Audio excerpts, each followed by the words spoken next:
Um, I think we should begin with a review of the agenda. Any comments on that? I'm looking forward to getting into the substantive discussions with Kaya's leadership. And so I don't want to spend time on procedural issues. I think I agree with Peter that we're going to be pressed to get our work done on time unless we meet weekly, and we may have to extend the meetings to 3 hours each time. That's a burden that we will have to take on. Approval of the minutes of the last session. Are there any concerns with the minutes? I can say I looked them over. I thought they were well drafted and reflected the meeting pretty well. So any comments or disagreements? Otherwise, we'll just accept them as drafted. All right, thank you. They're accepted. So Kaya, I think it's over to you. Thank you so much. I'm so glad to see you all this morning. Just so that you're aware, and for the purposes of this recording, we are going to be doing some activities today that will involve us breaking into some breakout groups. Within those spaces, we are going to be recording those sessions as well. So if they're members of the public, I know that the calendar hadn't been updated to show that the meeting started earlier. So this is being recorded as always. So this information will be available to be posted on the website for you to capture at any point in time as you wish. So good morning, everyone. I'm so glad to see you. Again, Kaya Morris. I use she, her pronouns, and I'm here today joined with my associate, Jen Hummel, who is going to be helping with some of the administrative components of our day-to-day. So I do want to just acknowledge and recognize that everyone on here I know is feeling quite a bit of stress and duress around what we have in front of us, but we're going to do the best that we can with what we have and try to make our way through this work. So I do have a PowerPoint that I think will be helpful to get us up here, as well as some community norms that I'm going to ask that if we can kind of consider them and utilize them within this space, it will help us to have a productive conversation. So you all should have received a kind of truncated version of what came from the Just Transitions Guiding Principles document, which had on there a series of questions as well as the scoring rubric itself, which hopefully started sparking your thinking around where you'll need to draw data or information in order to best utilize this tool. Again, even though we have this extra time built into today, we're not going to finish this work today. And recognizing that we're only talking about 5 of your multiple recommendations within this space today. So that being said, we're going to go through a journey where we are going to begin with weatherization at scale, where we'll be able to work on it as a group, feel our way through both the questions and the rubric itself. And then we'll go into smaller breakout rooms where Jen and Marion are going to help support some note-taking and tracking of information. And as always, we will try to include any questions or information, but we'll try to anonymize the responses themselves so you don't have to worry about a particular concern having to be attributed to a particular person if that is not of your desire, unless you want it to go on the record, which would be beyond my scope and would go back to your chairs to help support that work. So we are going to go through that weatherization at scale, and then we're going to break into breakout groups, which you were assigned. If you checked on the agenda, you can see where your names will be on there.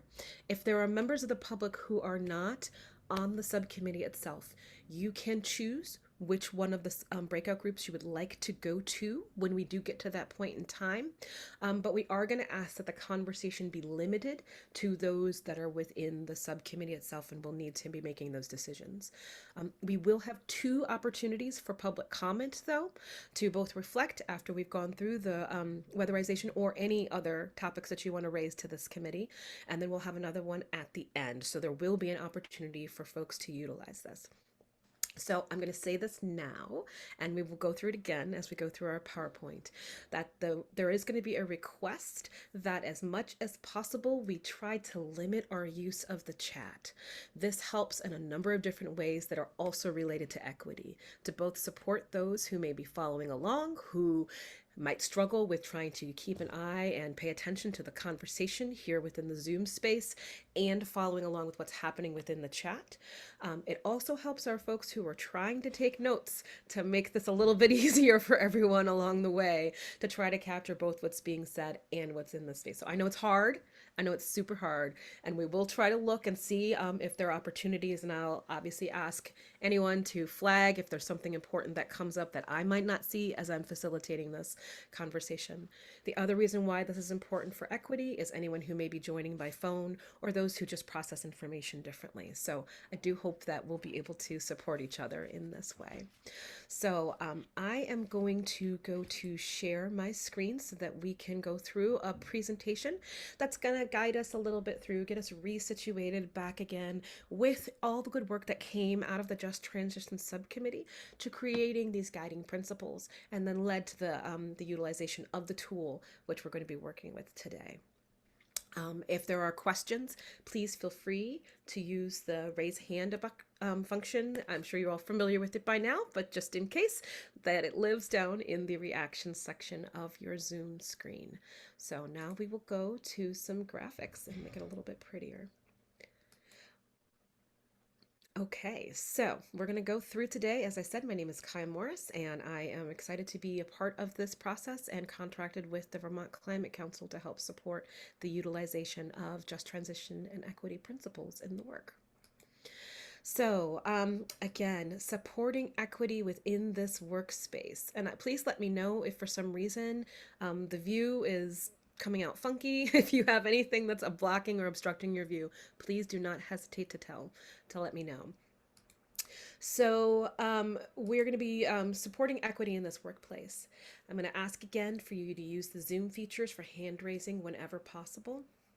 Please limit your use of the chat function to support an inclusive dialogue for note-taking and for those joining by phone. I'm going to ask that we try to be mindful about use of jargon and acronyms just to ensure that as we're going through some really specific proposals, there may be folks in the room who may not have touched that one more deeply and may not be as familiar with some of the concepts. And our goal with this is to make this palatable and understandable for the general public as well. So anything that we do in this space is only practice for what we'll need to do as we bring these recommendations forward to the public. We're going to want to keep in mind. Please keep track, if you can, of your participation and introduce yourself. Again, also for those that might be joining by phone or listening through just audio only, that my name is Kaya. This is my first, second, third time speaking. If you lose track of your times, that's okay, but it's a helpful little reminder of like, oh my gosh, I've said something like 5 times in a row. Maybe give some space and breath. So within that, it's okay to have silent spaces, and we can do that to allow for others to gather their thoughts and enter into the conversation as they're ready to do so. We're also going to try to manage our expectations. We're going to recognize we're going to have some unanswered questions by the end of today, and that we're not going to complete all the work today. So we're going to try to make this as gentle of a journey as we can in the midst of so many pressures. So are there any questions about these particular, not even ground rules, or sort of community norms, or just ways that we can help support each other in this space? Are there any questions around that?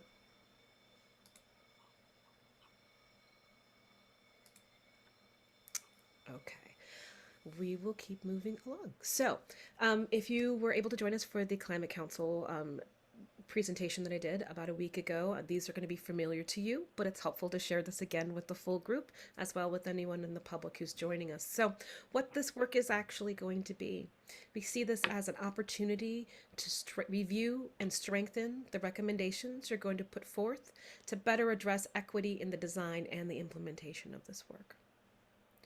We're going to use this as an important mirror to state what these recommendations will and will not actually do with specificity regarding the lived experiences of those in Vermont. We're going to treat this work as a pathway towards transparency on these decision-making processes. We're also going to use this work as an encouragement for deeper collaboration between state government and the private sector, as no one sector can get this work done alone. We're going to use this work as a means for listening and reflecting on the public's hopes, their dreams, and their demands regarding this climate crisis. So I will emphasize again what this work is not, is this is not a partisan initiative. This is an opportunity for us as a state to get real. This is an opportunity for us as a state to dive into this work and really ensure that no one's left behind.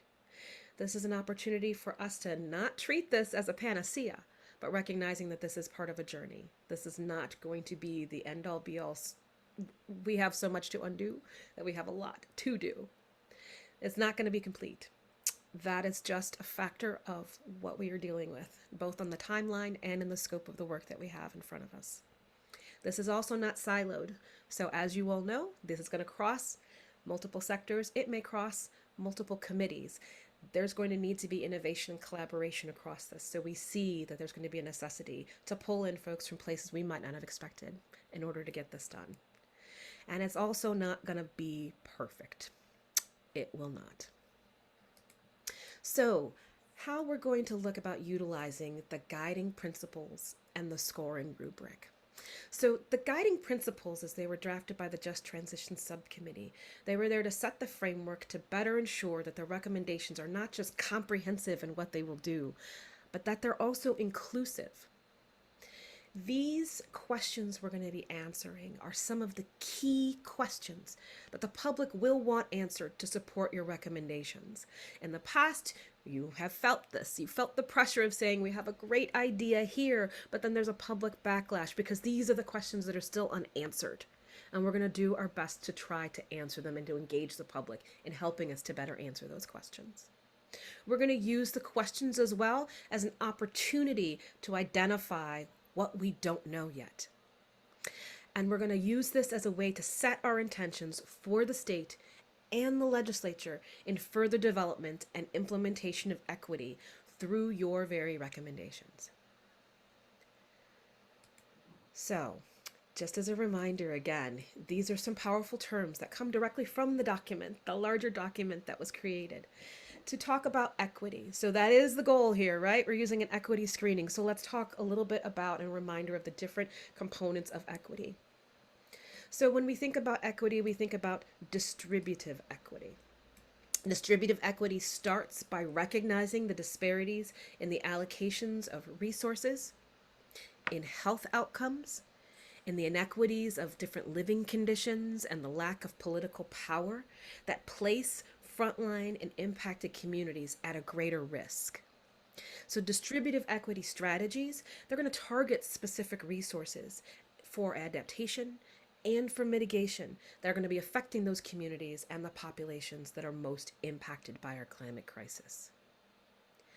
Procedural equity is often referred to as the equitable planning and implementation. How are we getting this done?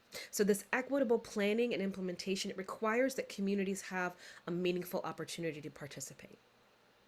How are they having their voices within this work? Where are their ideas reflected within this work? And so policymakers, they're going to have to collaborate with our communities to learn about those perspectives so that the solutions will meet community needs. And this equitable planning, this equitable procedural planning and equity, it's going to require that we focus often on the local level and ensure that our local communities have the opportunity to provide the input on the policies that directly affect them. That this is not top down, but that this is a lateral and collaborative opportunity. So then contextual equity. Contextual equity, it ensures that our mitigation and our adaptation strategies, that they're going to take into account that low-income communities, that Black communities, Indigenous communities, and people of color, people with disabilities, amongst others, are often more vulnerable to climate change. And so that contextual equity, it ensures that the development of these strategies at a statewide and local level, it's going to take these disparities into account and try to develop solutions so that no one's left behind. This last piece of equity is also very powerful and important. So we're thinking about a corrective equity. So it's not just a naming that we have these disparities that we have to shore up, but it's around taking actual measures to ensure that the mitigation and adaptation strategies, they're going to provide communities with clear processes for accountability. So again, we're doing what we're saying that we're doing, or we are being very clear about what we are not doing and what our strategy will be to ensure that those pieces that are not filled will become so in due time. This is all about creating that balance that we call equity. Does that make sense? Okay, so as a reminder again, and we are trying to consider all living beings, but when we are talking often about our impacted and frontline communities, just a reminder of how we chose to define this. So again, as a reminder from the document, as the global warming accelerates, the council and the subcommittees, we're going to have to engage in these, what we call sometimes frontline or most impacted communities of those within the climate crisis. So we know that the studies show, as we've mentioned, that low-income communities, indigenous peoples, Black and communities of color, those with disabilities, so many in rural populations are particularly vulnerable to the impacts of climate change. And in addition, as these industries and these jobs are going to have to transition away from our greenhouse gas emissions and towards green jobs and livelihoods, we're going to have to focus on the labor sector, both on how we're helping to create a just transition for those currently working in those industries and building up a green workforce in and of itself, creating job opportunities and business opportunities for people to step into the green economy. And finally, some Vermonters may also be necessarily focused on things other than greenhouse gas emissions at this moment. They may be focused on things like food, shelter, safety, and health. And especially in this pandemic, we know this to be true. And each of these can impact their ability to focus on long-term adaptation goals and climate and economic changes. So how are we considering where they will need to push and pull, step in or out of, and removing evaluation of whether or not we're being good citizens and participating in these processes as we have these different life challenges come towards us? I hope that makes sense. So you'll see the word cloud there again as how we were starting to identify some of these different communities throughout Vermont. So we're going to go through the guiding questions and we're going to go through the rubric. So what we're going to do is we're going to, again, let the questions guide our thinking around the total impacts and the potential as a critical function of building your recommendations. And then we're going to use the rubric to help us refine and identify areas of strengths and challenges. So you'll remember within the rubric, and you'll see as we get into the tool, that it does allow a score of 1 to 3, going from low to high for each of the different criteria that we're going to be looking at. And again, as a reminder, it's not a zero-sum game. It's not a if you're deficient in a particular area but succeeding in another area, that a whole proposal has to be gone. It might mean that more work needs to be done. Or if we find overall that we don't have enough answers for the questions that we need to ensure that we're doing this right, it may not be ready to go as a high priority or ready for prime time. And those are going to be the decisions you all will have to make and be able to speak to that and specificity for that accountability back to the public around those choices. So those that are marked as a 1, and this is objective. So as a group, you can choose as an individual, you can bring your voices into this as we're going to go through, kind of ranking that for ourselves, thinking about whether or not the proposal is going to meet the criteria to some degree, but it provides either a limited explanation due to it just needs more work to be fleshed out, or that there's significant opportunities to enhance this criteria in the proposal. Again, perhaps we don't know what we don't know, and we just need to start asking for some help, right? 2 is a moderate, so it means that the proposal, it does meet the criteria. Fundamentally, it does. There are opportunities to enhance it. We can absolutely still make it stronger. But it does kind of help to meet those goals that were actually set within the guiding principles. And finally, there's a high score. So this proposal, it meets or excels in this particular criteria area that we're looking at. And there's several that we'll go through. So what we're going to do after we come back from each of these sessions, after we're done going through these these pieces, if we're going to ask ourselves some key questions, and this will happen towards the end as well, where we're going to have to ask ourselves, what else do you fully need to complete the equity assessment? Is it further research support? Is it additional subject matter expertise, perhaps in particular areas, to help shore up some of the inequities that might happen in implementation? Is it sample legislation that you just don't have and you want to start to review? Or is it data analysis or specific indicators that perhaps you want to ask the Science and Data Committee to help you find what you'll need to be able to do your work well? So I'm going to stop sharing and open up for some questions as folks might be kind of processing through that. Jared, has your hand been up for a long time and I just never saw it? Feel free. All right, yes, but that's totally, Kaya, I was going to ask if you don't mind sharing your screen again and going back a couple of slides to the slide that talked about distributive, procedural, contextual, and corrective equity. First thing I want to say is thank you so much for this great presentation. It's so helpful to have these definitions clearly laid out, and I'm really grateful for your work on this and excited to lean into this conversation. The one thing I want to kind of lift up and reflect on, especially going into the breakouts that we're going to have, is a suggestion, and this primarily probably applies to the distributive and contextual, but I'm seeing the language here that, and I think you said, Kaya, like this last line, populations most impacted by climate change in terms of distributive, and then in the contextual, we're talking about often more vulnerable to climate change. I hope that in these conversations, we'll think not just about equity in the context of impacts from climate change, but also the impacts of a polluting and inequitable status quo in terms of the problem that's contributing to climate change. For instance, just one example, that lower income Vermonters have a higher energy burden in terms of the share of income that they spend on energy. They're often subject to higher cost and more price volatile fossil fuels. I think that like the impacts of climate change and more vulnerable to climate change are of course critical and core to this conversation, but I also want to make sure we're lifting up the inequities of a fossil fueled status quo and the energy system that is creating significant equity challenges that I think that we're also going to want to analyze the kind of where we stand now versus what can be accomplished and advanced, certainly along many of these definitions with these proposals.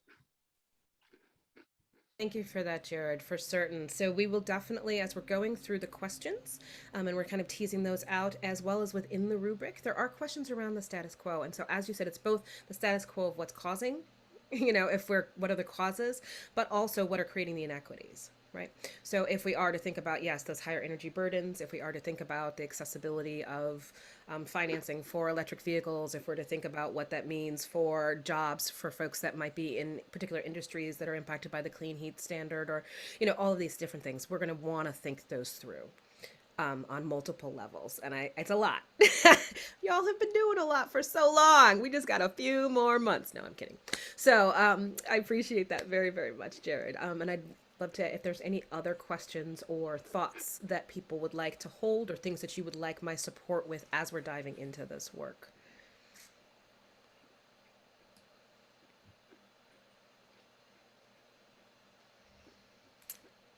All right, looks like folks are ready to get down. So what we're going, I saw Jared shuffle. Did you have another thought? Okay. No, I was just getting excited. I was ready to dance when you said people are ready to get down. Excellent, excellent. Okay, so what we're going to do now, so this morning we were able to share with you, and it is posted on the website as well. I'll pull up a screen version of it. We're going to go through, we're going to start off with weatherization at scale. And so you'll have to, I'm going to ask for your graces on this as well, as again, this work is not perfect. I did the best that I could for each of the recommendations we have to try to create a summary, which is going to be helpful for us as we're going through thinking about it, and for the general population who hasn't had time to dive into this work but wants to understand what the heck we're talking about. So please forgive my edits if they don't jive, and we'll fix them in the final versions and iterations as time goes by. So what I can do now is I can share my screen. I'm going to stop sharing for a moment, but we can pull up the document so we can at least see it. So at this point in time, Jen's going to be helping to support us writing through some of these questions and taking notes on what folks' questions are or their thoughts or responses as to this work. So as we're going through the questions again, start to think, if you haven't already, where do we find those answers? They may already be in a current proposal. They may be in a current report. They may be something you just know intuitively. How do we have a sense of that? And how can we qualify that for the responses we'll put here? Again, we're going to do the best we can without having to really get to sit through and sift through probably binders of information that y'all have or a bunch of files because we're being greedy.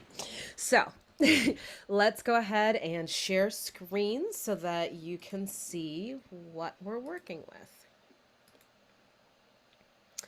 So I'm gonna drop down to a smaller one again, and please, if you do have a hand raised and I don't see you, I'm gonna try to pull open my Brady Bunch this way so that I can see you, but it does make it a little challenging. So I wanted you to at least have an opportunity to see the document that we're working with. So this is we're working on weatherization at scale.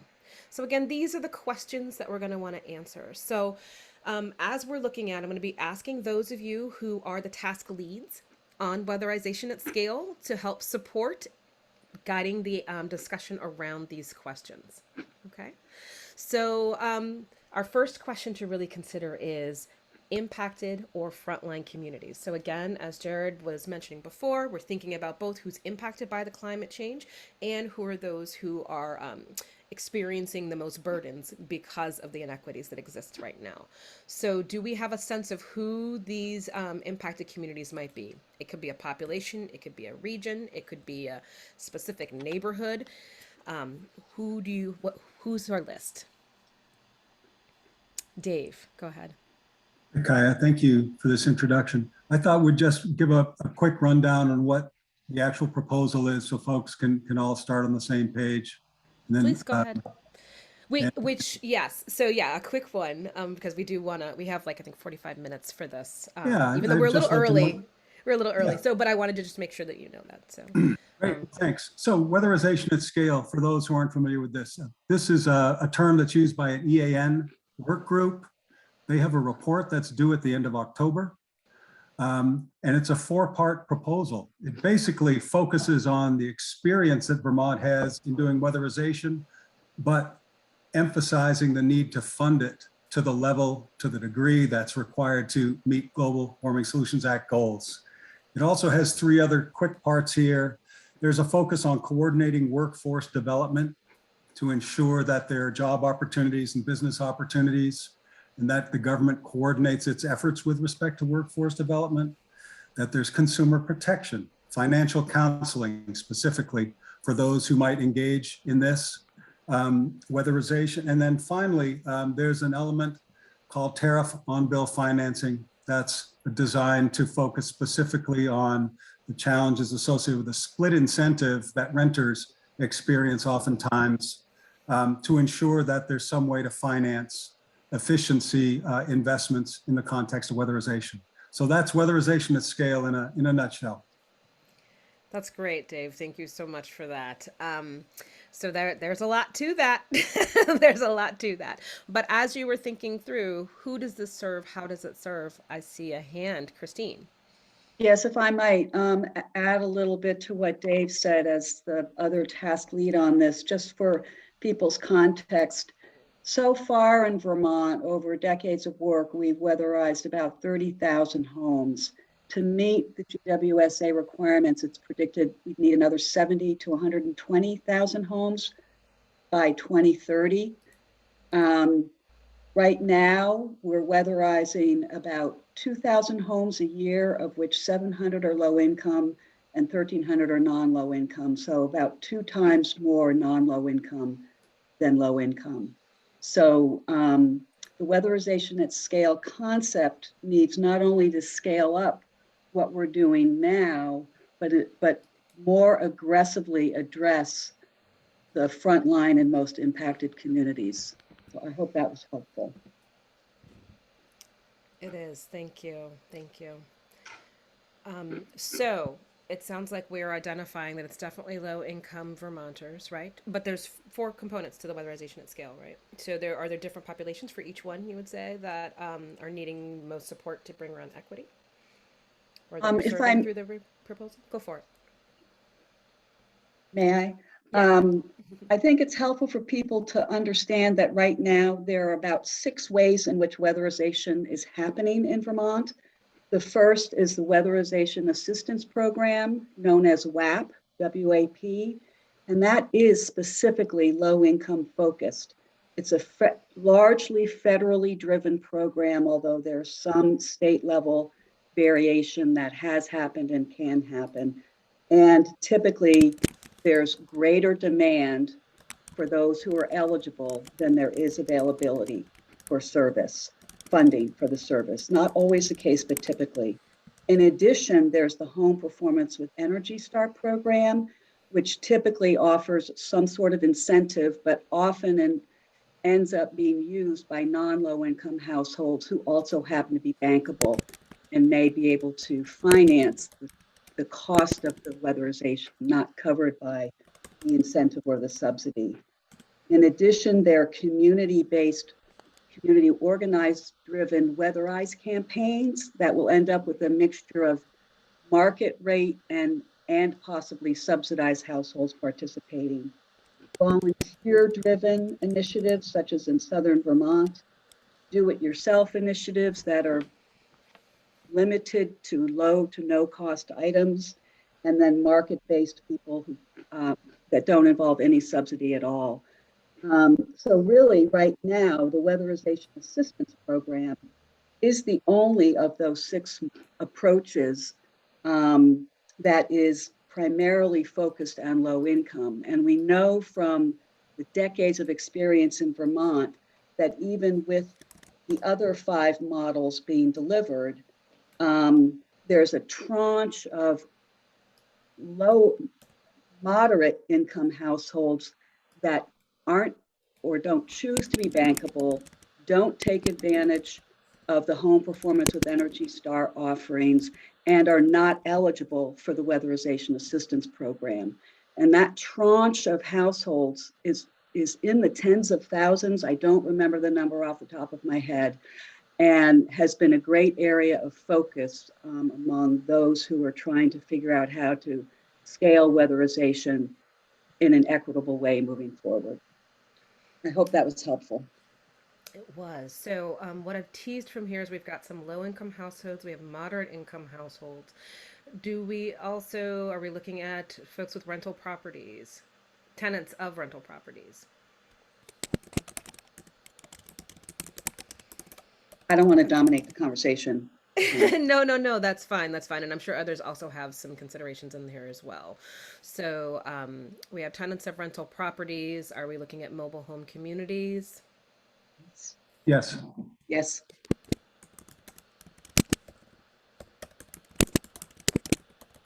What about other residential facilities? Shelters or places for, multifamily, right? So what about perhaps if I was to think of a community, when I'm thinking of other places that also provide services. Group housing, would that be a phrase? Sure, group housing, those for our houseless population. Are those included? I'm not sure. Okay, that's okay. I'm sorry, Peter, I saw you, Commissioner Walk, I saw you. Yeah, I don't know whether those are included or not, so it'd be something for us to flag. Well, there's a question of whether we think they should be included and whether or not they currently are eligible under the program. Those are 2 different questions. Mm-hmm. It would also add to the mix the fact that, we deal with a significant amount of older housing that is sort of substandard on multiple levels, but it's what we've got. So not sure how to phrase that. sort of older housing stock. Mhm.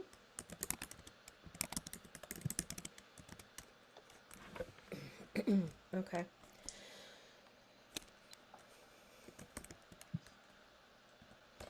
All right. Any other regions that are in particularly hot spots?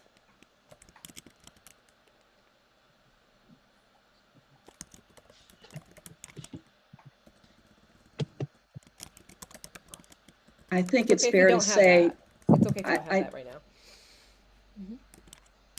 I think it's fair to say that there are residential buildings, at least Mhm. statewide, Mhm. in great need of improvement for not only energy and climate reasons, but for health, safety, and comfort. Okay. Thank you for that. Richard? Well, 2 points. I was going to point out that when weatherization activities are delivered, if we design the program correctly, those other health benefits can also be part of the package. That is, fixing the heating systems, the leaks in the furnaces, doing lead paint abatement. There's a lot of health and safety work that goes on when weatherization projects are done well. Mm-hmm. I guess it's worth also noting that we state that frontline communities include the communities, places in Vermont that are vulnerable to flooding and other impacts of climate change. And I don't know where it goes in our discussions today, Mm-hmm. but weatherization at scale is a part of the package to reduce about a third of Vermont's fossil emissions. And Yes. reducing the emissions is the whole reason that we are designing these emission reduction programs. Mm-hmm. Mm-hmm. So absolutely, and I appreciate that. So I guess with that in mind, if there's there's obviously a correlation. All of this relates to each other. So it all does. Our everything has to do with addressing our climate change, and I don't want to remove that. But what I want to do is take a little bit deeper. So with that in mind, are there particular regions that when we're thinking about weatherization, there is a strong correlation between those that are in floodplains and those that are also feeling the impacts because their homes are they have a higher energy burden. And I did see your hand, Jared, and I don't want to miss that. Go ahead. Yeah, Jared may have an answer to that. I would say that we're not aware of any particular correlation between floodplains and housing stock that's in need of weatherization. It wouldn't surprise me, but I haven't seen documentation of it. Okay, thank you, Jared. One of the things I just want to lift up is some nuance in those first two in terms of low income and moderate income households within this framework of frontline and impacted communities. I think often we think of frontline and impacted communities in terms of the impacts of climate change, but I think that here that also means frontline and impacted by the fossil fueled status quo. And I think that one of the things that is important to lift up is that at least in most state modeling and EAN modeling, there's an assumption that on average, a comprehensive weatherization is going to reduce a heat load and therefore reduce heating costs by on average about 25%. But within that, there's a wide range. Some apartments or homes could see a 50% reduction due to a weatherization project, and cutting your heating bill in half is massive. Some others, it may be 10%. There's just wide variation in terms of the opportunities around comprehensive retrofits and weatherization. So one of the things I just want to lift up is that within low income households, I think there's a subgroup of particularly energy burdened households who live in the most energy inefficient, heating intensive homes who stand to benefit the most. And that even if we're talking about an on average 25% reduction, there's a subset of folks who have the most inefficient, most expensive homes, apartments, single family homes, whatever they are, to heat. I appreciate that. I feel like we're getting into the second question, which is just fine. I am fine with thinking around that. And Word's not going to format the way I want it to, so we're just going to have to, we're going to allow folks to make it pretty later. But if it's okay, Kaya, I might just end by reflecting on Rich's question in terms of the regional nature of this. In terms of that energy burden question, I mean, we're seeing a lot of kind of volatility in energy markets right now with price increases for all sorts of fossil fuels. But historically, the most expensive and the most price volatile way to heat your home that's kind of allowed by a building code is propane or fuel oil. And those are primarily, those are more prevalent in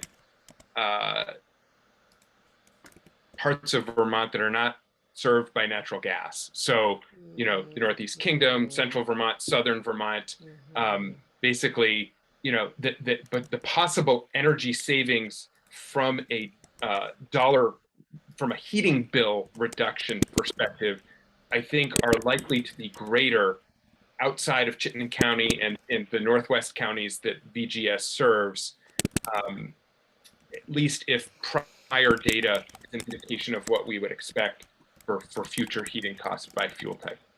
Mm-hmm. Thank you for that. I appreciate that. Johanna? Jared kind of spoke to some of what I was going to raise, but I guess I just want to put a finer point informed by the important work of the EIC looking at energy burden on the Northeast Kingdom and Southern Vermont. If you look at their report in terms of the thermal energy burden, it is those more rural reaches, and those places in particular. So that's a really important resource to draw from and to think about potentially directing programs. And so just wanted to note that in particular. Thank you. NEK, Southern Vermont, and that correlates with income as well. Okay. Thank you. Dave. Hi, Dave Farnsworth, third time I've spoken. Thank you, Dave. I just want to put a sharper point on two observations, one that Peter made and the other that Jared made. The median age of Vermont housings, 1975. The median age of rental units, 1964. And when it comes to renters, 80% of Vermont renters are categorized as low income. 1/4 of renters are used between 30 to 49% of their income for housing, and another 1/4 of renters use over 50% of their income for housing. So that's just puts a sharper point on renters and on the age of their housing. Thanks. Thank you. Thank you. Christine? Christine Donovan, I think this is the 4th time I'll start keeping track that I've spoken. I'm not sure if this is the right place, but an inequity that exists that it's essential get addressed moving forward is that the boundaries of the rules behind the Weatherization Assistance Program and the availability of funding for that program results in situations where there are known to be building health or safety code violations in a building that would need to be addressed before the weatherization improvements could be made, but the funding and technical support is not there to address those physical problems in the building. So that ends up preventing otherwise eligible and very much needing households from taking advantage of the weatherization available to them. So that's a structural and programmatic and implementation problem that absolutely must be addressed moving forward. And there have been attempts and there are examples of ways to work around that and to address it, but it's not systemic and it's not consistent. Okay. Thank you. Okay, thank you. Peter, Commissioner Walk, I'm sorry, I'm gonna keep doing You can call me Peter, okay, that's fine. This is the second time I've spoken. I want to just anchor in a little bit on what Christine said and what Rich added earlier, or what Jared added earlier. Actually what Rich added earlier too, the sort of what is most important for us to, well, what is a factor for us to be considering as we're thinking about weatherization is the state has an interest in weatherization. Individual residents have an interest in the overall health of their homes, and there's overlap, but it's not perfect.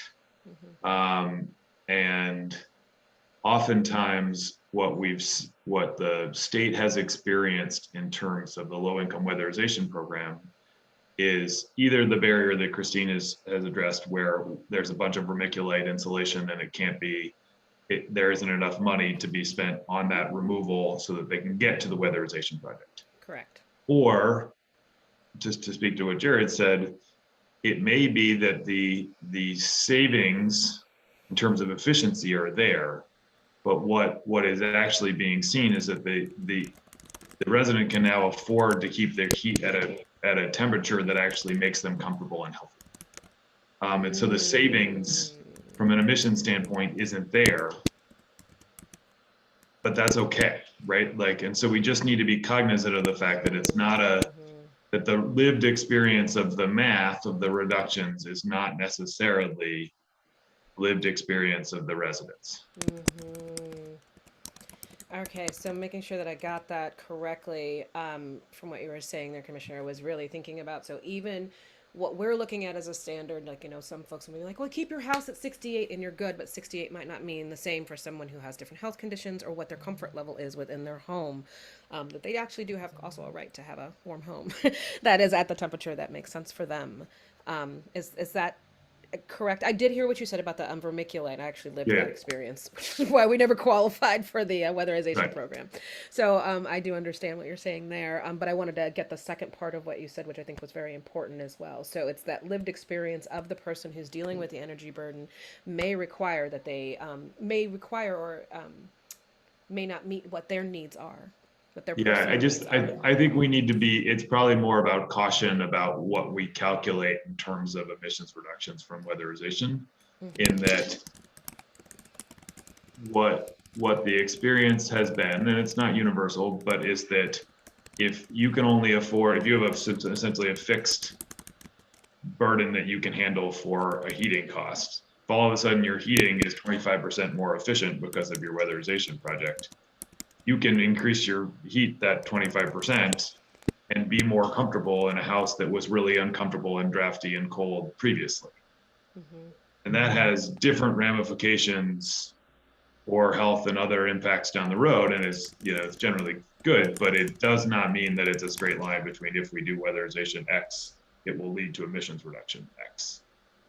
That makes sense. So there's some pieces of this that, while they are important for emissions reductions, we do recognize that they also have other. There are other reasons why we need to do this as well. It's why the sort of overall thinking about the heating, the like how we heat and cool the inside of a home comprehensively makes the most sense, because those change, the weatherization coupled with energy switching can have huge impacts as well. I'll stop talking now. I've spoken too much. Okay, I'm trying to write a note, and I have other folks that are doing much better notes than I am right now, so I'm trying here. Joanna, thank you for that. Thank you. Johanna Miller, Joey. This is the second time I've spoken. One other thing sort of related to that, and maybe this is just more for process-wise, in service of not only going through this important exercise, but also in thinking about the prioritization framework, is when there are those co-benefits that we are hearing, like Commissioner Walk is recognizing that there are public health benefits, there are increased comfort that I think, I don't know if we can sort of capture those or star those. And that goes along the lines of like making sure that we're thinking about in this process, this is clearly an equity screen, but it's also an equity issue to make sure that people can, you know, when it comes to other things that we want to make sure is like healthy people, you know? So I don't know. I'm thinking about that as I go through this work about what else we need to be thinking about and capturing to move forward with these programs in a thoughtful way. So anyway, that's more outside of this, but just to sort of try and capture that as we go through in some way. I appreciate that. Thank you. So Richard, did you have another thought around the potential, what the experiences of inequity are for these communities? Because I did want to keep us going through. Again, we're not going to get deep. Y'all are going to have to work on your own. And I will work with your chairs to help you through that in the best that I can. But so I do want to just keep feeling through the questions if we can. But did you have another thought about the potential programs? It's and another thought about what several people have been mentioning, that the health benefits, the comfort benefits of weatherization are co-benefits that we absolutely need to build into this program. The program design has to account for that. And there are sometimes criticisms levied at these weatherization programs because people say, well, they didn't save as much energy as they were supposed to save. But in fact, what they did was add healthy homes and more comfortable homes to the folks whose units were treated. That's one point. The second point is to recognize that this policy walks hand in hand with the clean heat standard. Okay. And as Peter pointed out, we have to look at both the heating sources and the building shell and see it as a package. Perfect. Thank you. Thank you. And we are going to review clean heat standard today in our breakout groups as well. So again, and I appreciate everyone. I want to just continue to give us a chance to start thinking through the questions a little bit more so we can get familiarized with them. So when we're thinking about the current, we're analyzing our burdens and benefits right now. So do we feel that this recommendation is maintaining existing inequalities? Does it make them worse, or does it improve what we currently consider the status quo? I think it could be a yes or no answer. It doesn't have to be in detail at this point. But I would presume that this overall should improve the status quo. Yes? I see head nods. I see thumbs up. I'm good to go with that. Yes, we'll take that. Oh, good Lord. Okay, sorry. Oh my, okay, we were having a conversation today. Okay, so who will benefit from this recommendation? And how does this recommendation help benefits be shared, right? Or target frontline and impacted communities the most? So we want to be specific. So when we're thinking about this, it's not just, we had our list of those that are impacted communities, but we also have, when we're thinking about benefits, are there particular sectors that will get a benefit from this? So perhaps it might be those who are not only, is this going to bring more funds to some of our community-based organizations that are helping with the weatherization programs? Potential more jobs there. Are we thinking about who's going to be installing these weatherization projects and whether or not that will, we'll be able to create more of a workforce around that? The suppliers, even. What does this look like when we're thinking about who these benefits are, who's going to benefit the most? So we have an esoteric, we have a really specific, and then we also have with a larger impact as far as some of these things are. So I'm happy to let folks popcorn on that if you have thoughts around that. I kind of threw out a few, but want to give y'all a chance to go through the exercise.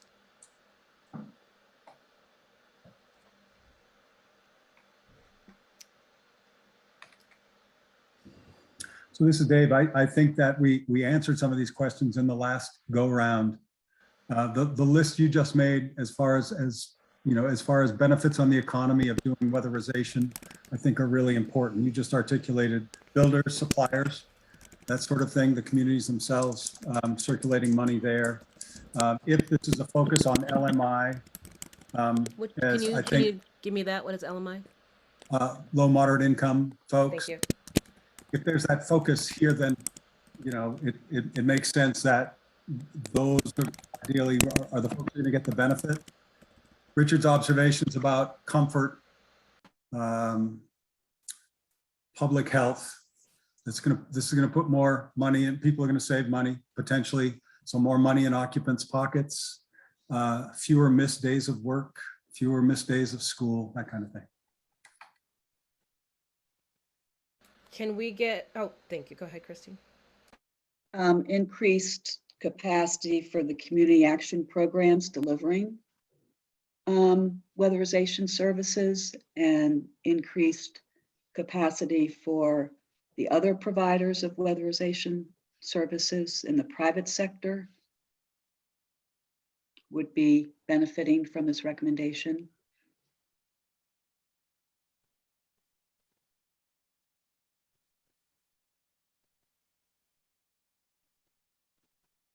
So may I ask a specific question around this too? So we definitely have our generalized thoughts of like, this is what's going to happen. Is there anything specifically in the proposal that shows how the community action programs will get greater funding and support, where the green jobs are, or any recommendations around those green jobs or potential partnerships?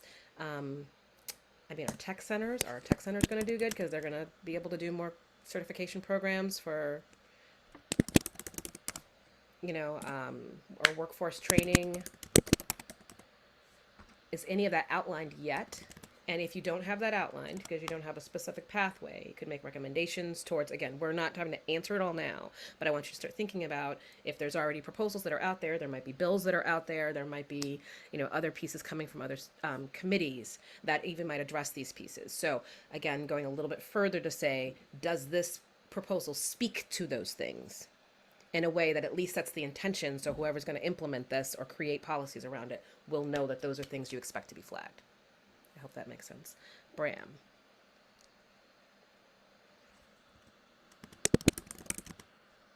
I have two questions. The first is there a mechanism in any of the weatherization programs that identifies and prioritizes the least energy efficient housing? And my second question is there a mechanism to connect the jobs that will be created in weatherization to the people who most need those jobs? That's great. Great questions.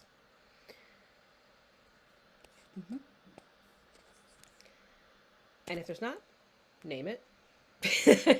Name it so that it can be addressed, if that makes sense. Jared, I appreciate your questions there. Jared. Thanks, Kaya. Jared Duval, third time speaking.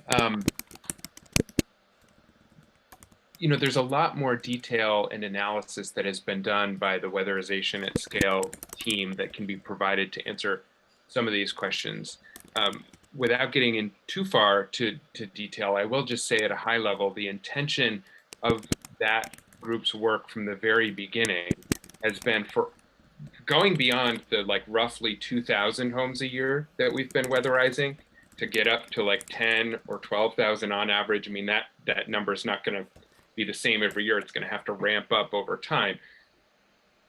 But those additional homes, the intent of the proposal and all of the kind of mechanisms in terms of programs, funding, financing are designed to serve folks at 120% of median income or below.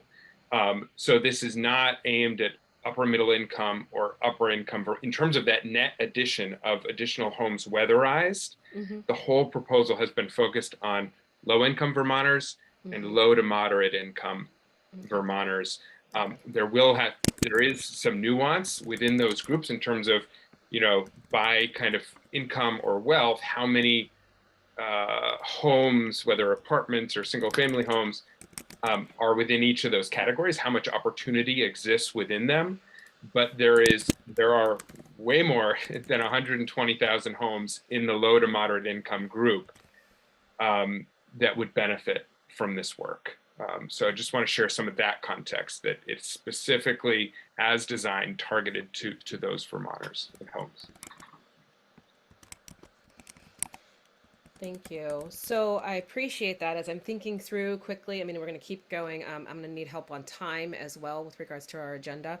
So communities as a whole are going to benefit from having a stronger housing stock just in general. maybe, I don't know if it raises up our grand list. I don't know what's going on with it. So, which might actually be a different question that might be around the burdens that we might have to think about as well. Because there has been a general, generally speaking, there are a lot of folks who are like, I don't take advantage of doing renovations, especially to the outside of my home, because then my tax rate goes up.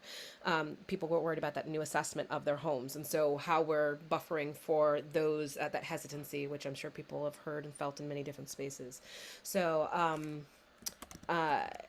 I'm just going to write increased housing stock. So where are we at on time, Marion, as far as the agenda? Sorry, I don't have it up. Let me pull it up. Give me one moment. I have too many screens. I don't know what's happening right now. I also only have one screen. It makes it hard. We are at 12:03. We have about We've 12 got minutes. 15 minutes until public comment. 10 minutes till public comment. So you have about 10 more minutes. Okay, so let's I'm going to read through the rest of the questions. I want to give us a chance to start to look. There's at least some of the questions we've answered. You can start to feel how it ties into the scoring rubric. And again, this is the hard part. I know, Dave, I'm feeling you're like, I want to do this. Can we just spend the whole 3 hours on it and get it done? Sorry. So what we will do, though, is we can look at some of the other questions so you can, again, get familiarized with them and start to think of what do you want to pull in. I'm hoping this is helping to spark your thinking around this. So when we're thinking again about which communities will be burdened by this recommendation and how that burden can be shifted away from these impacted communities. So when we do think about this again, it's not just communities. We're speaking of that around sectors. Are there certain sectors that deal with how our energy is delivered that will have to shift their revenues? Are there folks that might lose particular work for different reasons?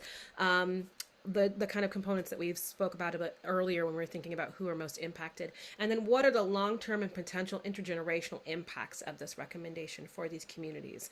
So when we're thinking about this, so again, improving the housing stock, does that then make it more viable for that property to remain within families? Does it overall improve the quality of the communities? How does this look and feel down the road, right? So these are some of the things we'll want to think about. So not just today, we're thinking 7 generations out, right? So ensuring equitable and just engagement. How have our frontline and impacted communities been a part of creating and implementing this? So you'll want to outline this. If this has come from focus groups and community outreach and engagement, if this has come from surveys from different service providers, where did you find that this is what people said they wanted? You'll want to qualify that here, right? So in what ways does your engagement with communities recognize the different types of knowledge and expertise? So again, I think you are starting to hit there when we're talking about those places or thinking about what does that mean for my comfort level, right? So how am I seeing and receiving and experiencing, thinking about whether or not I'm receiving benefits from this? Are there different ways that I might perceive this as being a positive or a negative within my home, around my safety, my well-being, of what that means for people to come into my home? I do see you, Joey. I apologize. I will get to you in just 2 seconds. In what ways can Vermonters hear their voices in the plan? So that goes back up in some ways to the first question there.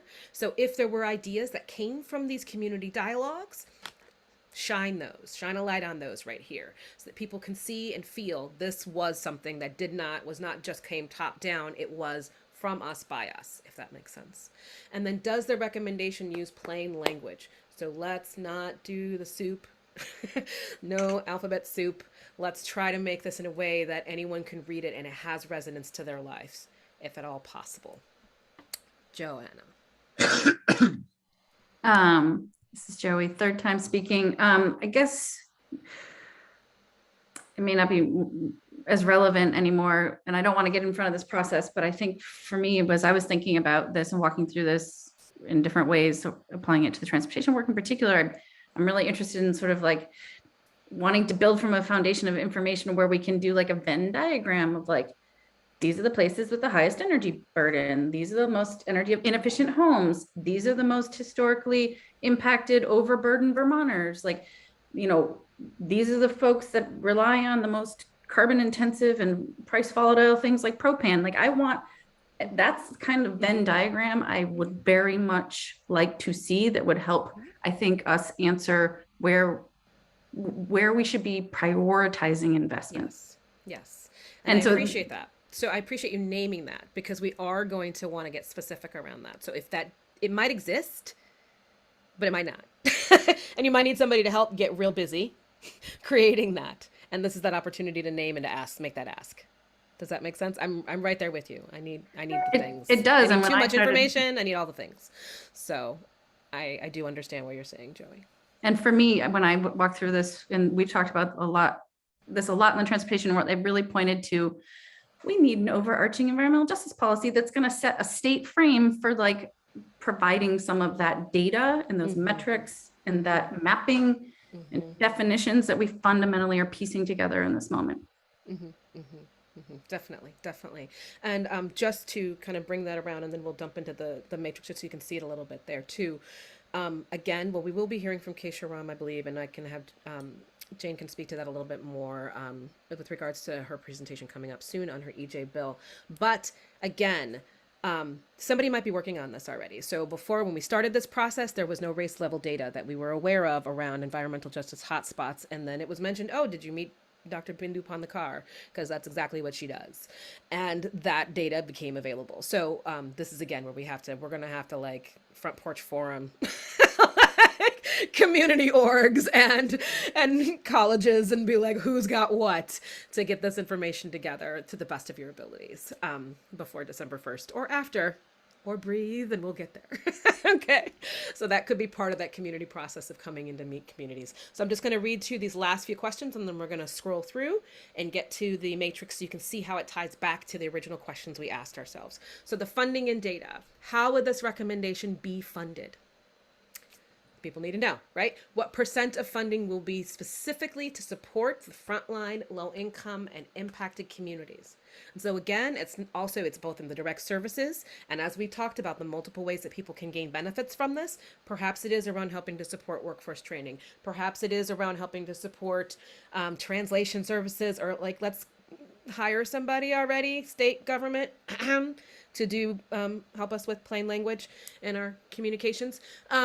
Things like that might be able to be helpful as far as making this equitable, right? And so will there be enough funding to make it affordable and accessible for identified communities? As was mentioned, vermiculite remediation is no joke, just like lead remediation is no joke. And so we have thought about some, and there are some solutions to try to deal with that, but is that enough to make it affordable for folks? And then how are we going to know the impacts? Just as you said, Joey, who's tracking this? How are we tracking it? Which data or indicators will be needed? And while you may not have this, I'm going to again, always feel free, tap into the science and data people who want to figure out how they can help be a part of this equity conversation. They may have, again, people may have things in their back pocket. It's worth it to ask or to build out that infrastructure. So how is it going to then be collected and shared back out into the communities that we did all this outreach to build this from? So if that makes sense. Okay. Woo! Y'all are with me, and I'm grateful for that. So now we do have a few, oh, look at my little page break. See, I don't get along. Implementation and outcomes. What kind of jobs will be created by this recommendation? We talked about this, right? What capacity is going to be needed for our communities? How does this recommendation make a specific commitment to a just transition, as we talked about, going from one job to another, building up new skills, helping folks transition into a different way of being? And is this commitment quantifiable, and does it identify who is accountable to that just transition, right? And then does the recommendation support the natural environment? How does it promote fairness to all living things? So we've talked about that, and we'll continue to talk about that in many different sectors and the different committees as to the overall impacts of, as we move towards electricity and pushing electricity, how do we mitigate what that means for how we're generating the electricity, for example. These are questions the public will have that you may have at hand, but they don't. So that's why we want to make sure we're being very explicit about this. So our scoring rubric. So again, thinking about our scoring rubric. So in reviewing this proposal, we're going to think about these different components. If you want to give it a low, a medium, high, right? So again, this is part of a process, and the number you give it today does not have to be the number you give it tomorrow, okay? It could be a very different number by December 1st. So thinking through, like I said, I tried to do the best I could to give you a proposal summary. Again, this is a helpful place to just review it again. These were the components that I pulled on from the different documents that I found. It looks like we're trying to get legislative and administrative recommendations for 120,000 homes by 2030. And we're also looking for authorization from the legislature to put in some of the recommendations into the climate action plan. Funding, workforce development, financial counseling, and tariff on-bill financing, as we talked about before. And so I don't know if you remember as well, Commissioner Walk, when we had a question around that. So when we're defining some of these pieces as well, speaking to who the financial counseling is for and what it is actually for, so that, again, we're not poverty shaming or anything like that, of assuming that folks that are low income are not able to manage their finances, because they're actually very adept at that. It's just they don't have enough to go around. So thinking about this, so defining our frontline and impacted communities, how do you feel about it? Do you feel like we've captured them all? And so again, this was our first blush. This was not our like stepping into it and spending 30-40 minutes just living in that space. But where we're at, how do you feel? Do you feel like we're close? Well, low, medium, high? What do you think? You can throw it in the chat. You can put up some fingers, whatever you want. Just use the right one. I see a 1. I see a 3. I see anybody else got a vote? Am I not looking at the chat? All right. Okay, perfect. All right, great. So that's what we'll want to do with that type of a question, if that makes sense. So thinking about that, does the proposal reflect an understanding of the existing inequities around the issue for our front lines and most impacted communities? My guess is that you're probably at a 2, but how are y'all feeling?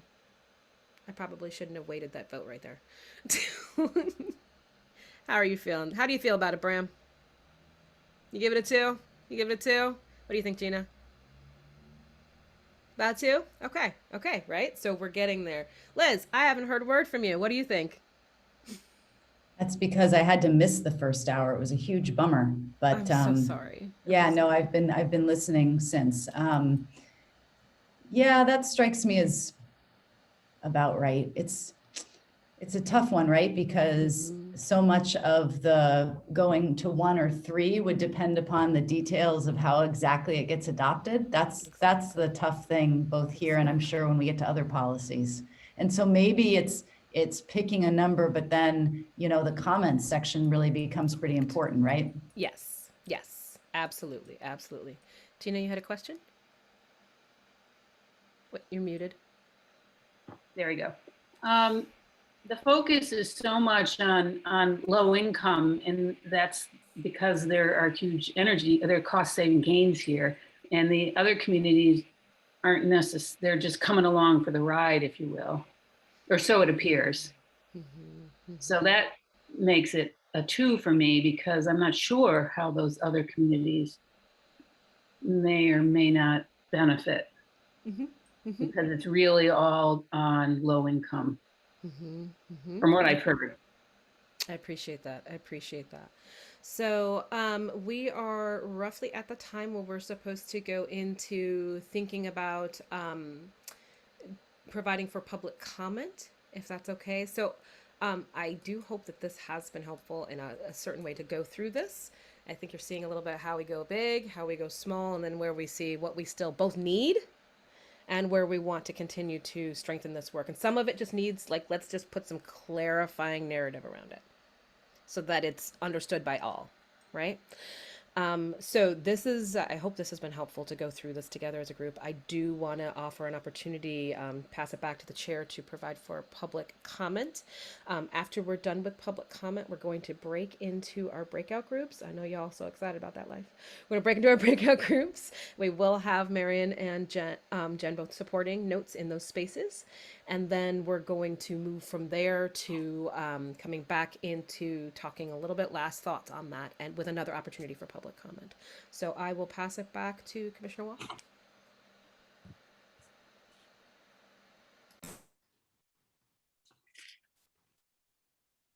Sorry, lost my mute button there for a moment. Thank you, Guy, for that, leading us through that. That was, I think, incredibly helpful for everybody to understand sort of how to put our brains on a paper in a useful fashion. So really appreciate that. I would, at this point, I think, Richard, if we want to open it up for public comment, if folks could raise their hands, that would be fantastic. Or if they're not able to, we'll open that up after folks who've raised their hand have had a chance. Yeah, meanwhile, I'll just echo your thanks to Kaya. I really appreciate it. And also thanks to all the members of the committee who've been working to develop these proposals and who are working to apply these principles and the scoring rubric to them. It's a pile of engaging work, and I just want to thank everybody for the dedication that you've shown in paying attention to these issues.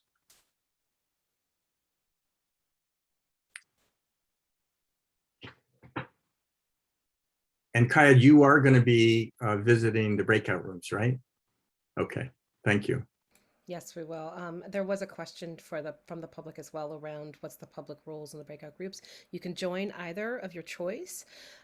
We do ask, again, it's still going to be kind of committee deliberation. And so, feel free if you have questions that you want to bring about in the public comment section, which will be after that, to do so. But this will still be a committee conversation just within the breakout groups, which should have a nice split of folks. So it's not necessarily all one task group or anything like that.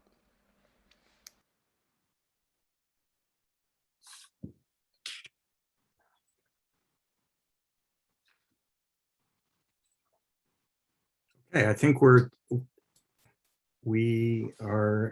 I haven't seen any requests from the public to speak, so I think we're at a time to take a break. Let's do that. I did not see that on the agenda, but I'm all for that. Well, it's not, yeah, we have extra time. We've got 10 minutes, so we could take a break right now. Is that okay, Jane, or is that a problem? That's fine with me. When we come back from the break, how do we get into the breakout rooms? Yeah, a couple. I was gonna.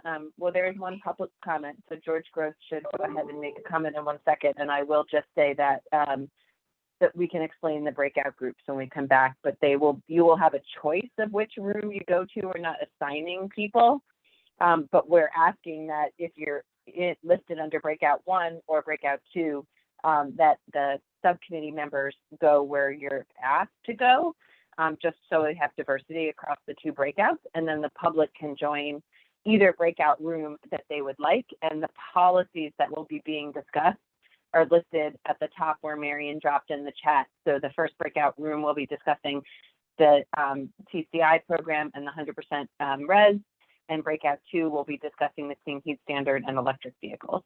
So it's based on where your interest is, and both will be recorded and posted so that if you aren't in the other one, you're welcome to watch how the conversation unfolds. Right. And I note in the chat, Liz Miller and Ed are going to flip which rooms they go to for a good reason. That'll be fine. George. I had just a short comment. It's kind of a men's trivia thing. The calendar at the Climate Council's webpage had listed this meeting as starting at noon at one point. And now, of course, it's showing up revised as 11 o'clock. I'm wondering if you might have a facility like I've seen in standards bodies where if there's changes in the meeting agenda or time, you could subscribe to an email list that gives you notification in real time of the change. That way it doesn't catch you off guard like it did today. I might add, this is the second time this has happened, and I'm thinking it would be a good idea to get ahead of it. Thank you. Thanks, George. I'll refer that to staff to consider. All right, we're going to take a break here for about 10 minutes. So we'll be back at 12:30 and go into our breakouts. Thanks of you. for those of you who are with us, we're getting ready to start the second half of today's meeting.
Rich, when you think folks are ready, let me know and I can pull up the breakout rooms.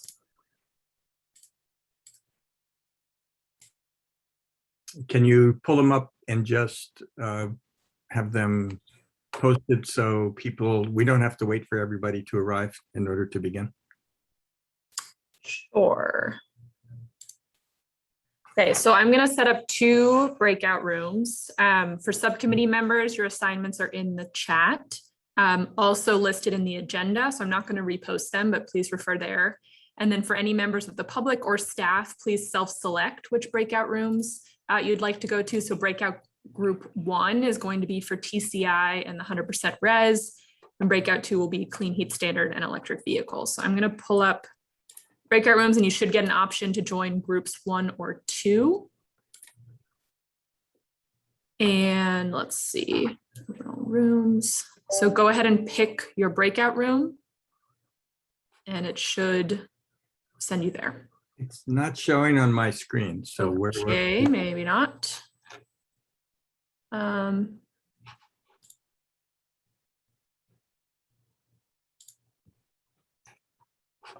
Some folks have joined, so. Right, it says join a breakout. Okay, I see. You have to click on join a You have to click on the breakout bottom. at the Yeah. bottom of the screen. Yes, there you go. Sorry, I've never done breakout rooms before, so this is new. So click on the And then bottom where it you'll- says breakout rooms.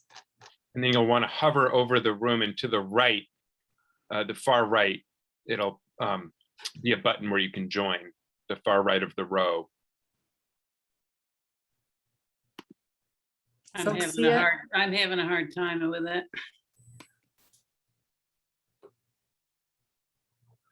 Oh, maybe I'm in.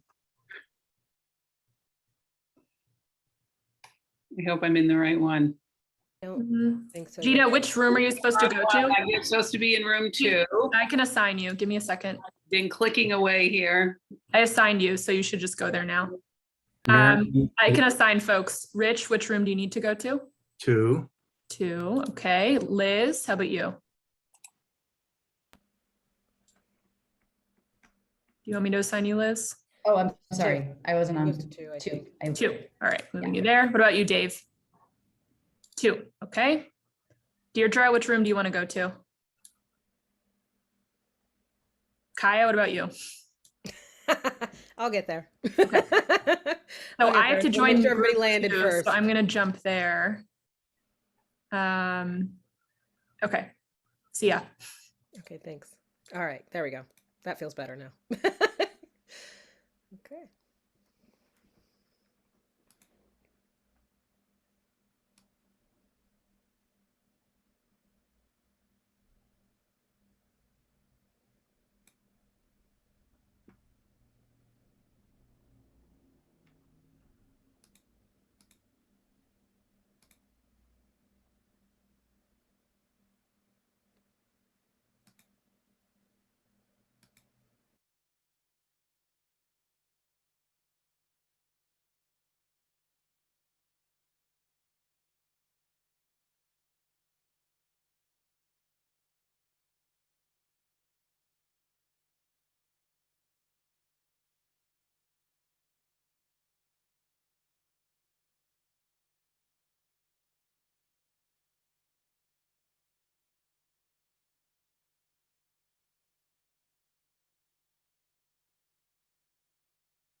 All right, welcome back, everyone. So we do just so I'm going to pass it back to the chair to, I think, probably guide us through the last bits of the agenda. So I do apologize to the previous group. I had made a mistake in saying that our public comment period would be now. It's actually going to be at 1:55. This time right now, I'll just share my screen on the last slide that I pulled up. Just that you can have a chance to see. This was an important process. This was an important conversation that you all needed to have to start diving deeper. So what you're going to want to do, we're not necessarily going to revisit everything you all just spent hours going through, but what this is an opportunity, if there are specific asks that you already know you're going to need to dive in deeper so that we can as a community start to get that information. It could be around additional research support that might be needed, again, additional subject matter expertise on very specific things, perhaps from different actors within different sectors that we have not quite heard their best ideas on, sample legislation perhaps even from other areas that you might want to take a look at, or data analysis or specific indicators that you feel are missing in order for you to be able to try to answer these questions. So I'd love to give a quick opportunity if a few folks, maybe 3 or 4 folks tops, want to kind of share their thoughts on what that felt like, or what you're needing, and then also open up for people to ask with specificity around requests that you might want the whole group to hear. And then I'll pass it back for public comment after that. Christine? Can someone just in a sentence or two clarify what the assignment is that we're being filled? Are we being asked to fill out the self-assessment questions and the rubric for each of the recommendations that we have put into the workbook / spreadsheet? And today was an example of how to do some of them. So anything that is going to be, and Jane can help me if I'm saying this incorrectly, anything that's going to be lifted as a priority within the CAP, those are going to be the ones that need to go through this screen. So there may be other recommendations you have that maybe are not coming as the immediate priority, but are ones you're still flagging that need to be pursued. Those you will not have to go through the screening yet. I invite members of the public and other folks who want to go ahead and get in to do so. But for the purposes of preparing for the CAP, what you're going to be wanting to do is to be able to use those that have the highest priority and put that through there. You can think about them in totality, or you can think about them as individual actions as you need to. Thank you. Does that sound right, Jane? I encourage people on Friday of last week, and we're going to send out an updated one based on input from the council this week and more details that were needed. There's a CAP drafting process that went out to all subcommittee members and counselors, and it sets forward the expectation of how your pathways, strategies, and actions are going to fold into the climate action plan. And that email will show you the level of specificity that you're going to have to speak to for each of the foundational criteria as it relates in the climate action plan. I think that will give you a little bit of recognition that you won't have to go into great depth around this in the climate action plan itself. But I really do encourage, and Kaya and Marion and I should be thinking about how where in the climate action plan we're going to put these scoring rubric sheets for the individual actions and policies, because it is a lot of work to go through independently and review and rank your actions with those. And maybe I'll just say not even as much for all of you, because you have limited actions compared to some of the other subcommittees. I'm like, what this lifted up for me is a recognition of how difficult this is going to be for Ag and Eco and Rural Resilience, who even after going through prioritization are still going to have 75 or 100 actions that they want to lift into the body of the CAP. And then they're going to be expected to do this for all of them. But yes, the intent is between this week and next week, as Kaya suggested, you'll have to do this independently for your actions to the best of your ability that are intended to be elevated into the body of the CAP. And then we'll come back and reflect on that and have a conversation next week with Kaya here at this meeting. Christine, go ahead. So I just want to be really clear. Am I just filling out section 6 scoring rubric for each of the priority actions? Or am I also filling out narrative comments in section 5 in response to the questions? Because that seems really repetitive. I don't want to do something I don't have to do. Well, those are two different functions. So the narrative is what helped you figure out whether or not you have the information you need to answer the question correctly. The scoring is your feeling on its readiness. It's readiness to go. So they're two different functions. The scoring does not give you the detail that you need to have, right?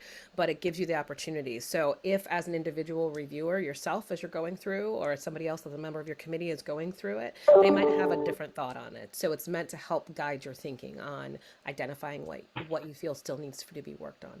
So how you'll present this, again, yeah, I think that's gonna be something that you all will wanna work through, and the steering committee will wanna think about how that comes forth, because again, the public's going to be wanting to have answers to those questions. So they'll need to come somewhere. They'll need to live somewhere. So who will be seeing whatever I do with section 5, and who will be seeing whatever I do with section 6? Because that will help me inform how to do these. Is section 5 an internal assessment that helps me to fill out section 6 and nobody else will ever see it? Yeah. And I wonder, I mean, Kaya, this is in a community conversation. I think section 5 is really important. But if it's Christine and Dave working together with their support to go through the scoring rubric, they may not need to do section 5, although it's just because they're using their head to have a conversation and dialogue, like just instilled in the meetings. And so because section 5 does not advance the writing component of the work needed that will translate into the cap, it seems sort of extraneous, perhaps, and maybe just doing section 6 itself, the scoring rubric, and that is what we want to carry forward. I'm still gonna recommend. I mean, I understand it. The challenge we have is about the time. It's literally just about the time. If you had more months to do this, it wouldn't feel extraneous. The reality is that if that information does not live somewhere, you're gonna have to answer it when you go in front of the legislature. When you go to the public, they're gonna ask you these questions, and you're gonna want to have them detailed. So this is your pop quiz for when it hits the papers and people have no idea what you're talking about. So that's how I'm saying to use this as an opportunity to prepare for what will come next, because there is going to be deep scrutiny into this work. So I do understand that. I mean, and that could perhaps, if you continue to build out that detail with the responses you get from the public engagement as well, that might change, right? So this is all meant to be a constant living thing. So, but as you are going to want to answer those at some point in time, because there will need to be that accountability from the Climate Council itself to the public will be a part of this process. I know, I'm sorry, I'm coming a little hard of a voice, but I'm trying to just let y'all know it's coming. So let's get ready. I'm sorry, I saw Johanna. And then I don't want to cut into the public, but Jane, if you just remind us when we'll have the feedback from the public engagement consultants that, as Kaya just noted, will be helpful to inform this work. Next week. That's the focus. The focus of the council meeting is on public engagement on Tuesday of next week. And then we'll have the written report on Wednesday to circulate out. And then they're more than happy to come to individual subcommittee meetings to speak to the specificity related to each of your subcommittees. And they would be willing to do that next week. Had a question with all of you and Peter and others around sort of the timing of that and how that could work based on agenda building. Who's the they in your sentence? Who would be the they coming to brief Dave and me? Climate Access and RISE, the consultants who put together the final report. And we would need to request that? They have that in their contract, intended to come to subcommittees. And my only question after we met yesterday with them around how this would unfold was the timing of that communication, while also trying to spend significant time leaning into this work. And if we had enough time on the agenda next week to include it, but it sounds like that should be a priority, and we can build that in, especially if we have a 3-hour meeting next week. I also want to encourage folks, because I need to pass the mic back for the public comment. I do want to encourage you again, as I said, that when you're looking at this slide, which I can stop the screen sharing, ask for help. So if it feels like a lot of work, you have folks in your communities, you have folks in your coalitions, you have folks in your network who would be happy to help contribute as they can to help you fill this out. Ask for help. Don't feel like you have to do it by yourself. You already have a lot. And now I pass it back to our chair. All right. Well, thanks for your questions, Christine, and for the dialogue on this question about what needs to be in writing and when. And I can say that on behalf of the committee, we have been looking forward to hearing from the outreach consultants and their report for quite some time. So we're going to be anxious to hear from them as soon as we can. Are there members of the public present who would like to address the committee at this point?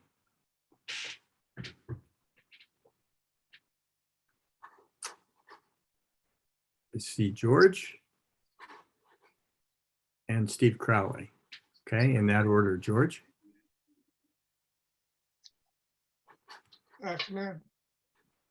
So I was taking notes during today's sessions, very constructive, and extend my congratulations to the kid for framing it and launching a good initiative towards the equity issue. When I look at the equity issue, I kind of see it as a sort of a systemic societal issue that, in this case, the primary barrier to successful achievement of your goals is going to be the initial capital investment in making that income sensitive, and also the cost of energy income sensitive. In fact, it would seem likely to me that as an organization, you may wish to consider either having a partnership with a capital investment firm that specializes in the kind of loans you need to finance here, or have a state-operated one that's less sensitive to the long-term cost and is much more inclined towards a progressive income-sensitive loan repayment schedule and terms. I'm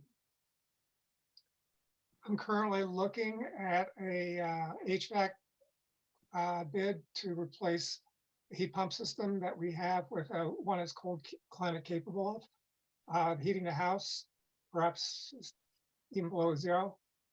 It's a significant investment. I happen to have the means to recover the investment. I can put the money in without taking out a loan. It's most of $7,000. I'm thinking about many of the households in Vermont. That would be a huge number that could not be justified unless it was absolutely the only way to get their house heated. And so when I look at that, it takes probably 6 to 10 years to recover that investment, depending on what assumptions you make about the future cost of energy. In my case, I made an assumption that the cost of electricity was at rising only 2.5%, although recently it's higher than that. And fossil fuels are a very wild card. Even the Energy Information Agency has a hard time accurately doing a forecast of them. So when you're developing your marketing collateral for this, I think you're going to have to show some reasonable assumptions to people that it actually makes sense for them to step into this process, because it's a multi-year commitment. The loans that you financed may need to be set up such that are like PACE, where they are rolled over with the change in ownership and stay with that property. And if I understood correctly, PACE kind of didn't get anywhere because Fannie Mae wouldn't underwrite loans in that realm. Maybe a state-sponsored agency is capable of delivering that service instead. Another finding in my analysis, I developed a fairly sophisticated spreadsheet that was informed by the Northeast Energy Efficiency Partnership. We've done a huge inventory of the heat pump products in our that are available and the performance of them, and that informed the spreadsheet. One of the findings I had was that it was more cost effective to have your annual heat load per square foot be under 50,000 BTUs Beyond that, the heat pump has to be larger and perhaps more capital intensive than would otherwise be the case. And it's much harder to get the justification for the investment. So other options like a wood pellet stove might be cheaper, but I might add, they also emit carbon dioxide. So if you were to do that calculation of that societal cost of that carbon dioxide, it may not turn out to be a positive investment. Same story with blending in biofuels, liquid biofuels, which have a separate problem that on a national scale, if there is a large movement towards increasing the blend rate of biofuels, it will hit the wall as far as scaling and land use, at least with the current investment in the various fuels, that bioethanol and biodiesel is currently developed, and all the investment nationally that's behind that. I also noticed during the conversation about the clean heat standard that there was very little conversation about rental properties, and yet it's my understanding a large fraction of those of lesser means do live in such housing. And it seems likely you'll need to find a way to incite those owners to play with the investment, somehow get them across the line and make an investment, even though arguably the benefit accrues to the tenants. This is a well-known problem, of course, but I didn't hear anyone addressing it head on as I would have expected. And this also, it's similar in an electric vehicle recharging issue. You need a parking lot for the tenants that has electric charging. And it's not clear to me who carries the cost of installing that charging station. Ideally, it would be a socialized cost, in that if there's affordable housing in that parking lot, or for that parking lot being served by that parking lot, then it would be, the cost of it would be somehow adjusted so that the tenants didn't have to pay a substantial amount of the charging cost and the investment cost to put that transmission line to that spot.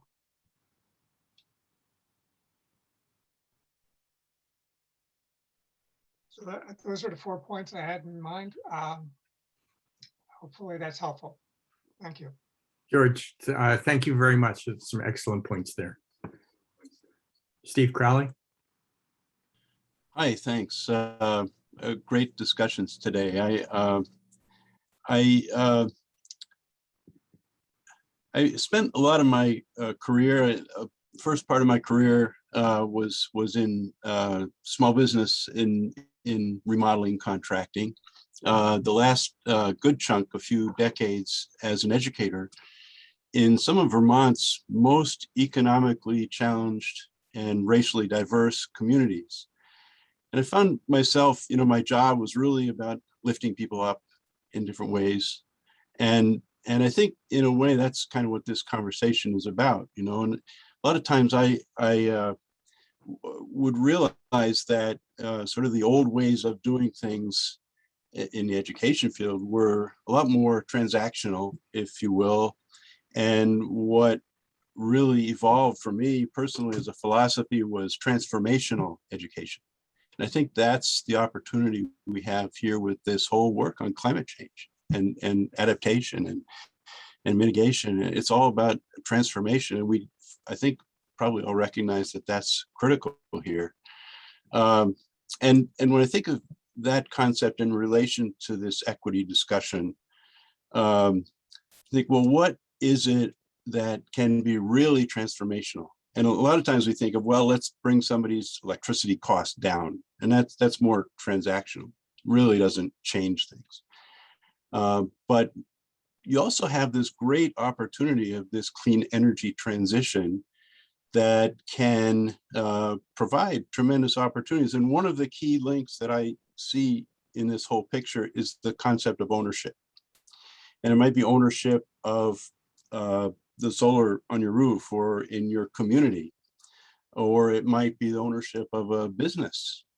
There's a big difference between providing somebody with a decent wage. That's great, it's essential, but you're not going to get rich with a living wage. But you can change communities and lives with small business opportunities. And that's huge. I mean, you don't, and I'm sure you all know people who have done just that, have lifted their own lives tremendously by deciding to become a small business person as opposed to a wage earner. And I think it can apply to, individual people and families and whole communities. When you look at something in many communities, like take for example, the Rotary is a really valuable, important community organizations made up of small business people. And so it sort of cuts across a lot of areas of the work of the Climate Council. But to me, if, in addition to, training for work skills and whatnot, if there is support for developing small businesses that carry out this work, that can really change a community. If you have a board made up of people in the community who are helping to guide funding and look at needs and opportunities and training for small businesses and mentoring and all those kinds of things, I think, to me, this can be really transformational in a community or statewide. So it's sort of above and beyond any of the breakouts of the subcommittees, but as it seems to me that if there can be a climate transformation small business fund or system set up in the state, that would be a great asset. So that's my comment. Thank you. Thanks, Steve. Any other comments? All right, just then in closing, let me thank Kaya for her work with us. Thank the committee members who have led us through some really thoughtful and complicated conversations, raising some important challenges and some potential solutions to address those challenges. And thanks to everybody for your participation today. Anything further? Final word, Kaya? No? Thank you. Stay the course on this. Remember, it is not the equity analysis that is the source of your pain right now. That's not it. That wasn't it. So let's work on this together, and we're going to continue to move forward. Thank you. All right. Thanks, everybody. We're adjourned.